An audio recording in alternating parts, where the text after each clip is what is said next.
Advocacy Manager of the Norwegian Refugee Council. She's joining us from Sana'a in Yemen. Ms. Begum, thank you very much for being with us. Now, how will this designation change how aid is delivered to the people of Yemen? The first thing to say is that this designation was coming at the worst possible time for Yemen.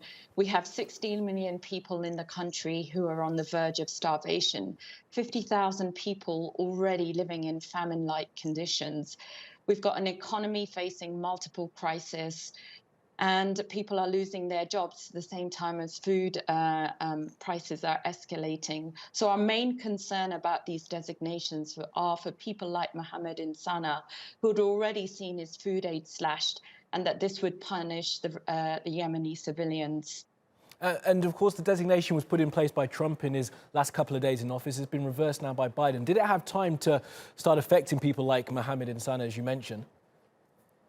I think what the US government did was provide exemptions for humanitarian work. But what we were concerned about was that even with humanitarian exemptions, that it would cause these new legal risks and implications would cause delays and uncertainty and hamper our ability to deliver aid. But I think what we were even more concerned about is what this meant for the commercial sector.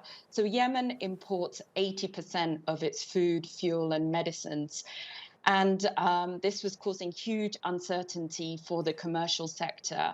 Yemen also imports 90% of its food. So what Yemeni import companies were telling us was that they felt that they may have to shut down business because the banks, the shipping companies, the suppliers were basically saying that it may become too risky to do business in Yemen. So we really, really welcome the decision by the US government. It's a welcome sigh of relief for the Yemeni people. Yes, and relief is much needed for the Yemeni people. You've laid out some of the difficulties that are facing the millions living in Yemen. Just describe for us how challenging it is for aid agencies to try and provide assistance to people in a country that is riven by war. Well, Yemen has seen 6 years of a brutal war. And what this means is tens of thousands of people have been killed or maimed. Millions of people have been displaced.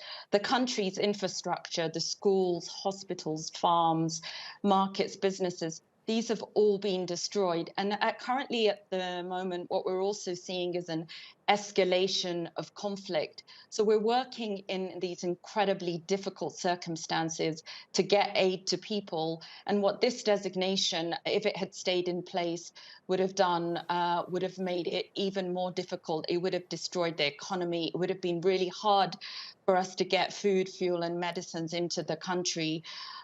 So we are all breathing a sigh of relief today.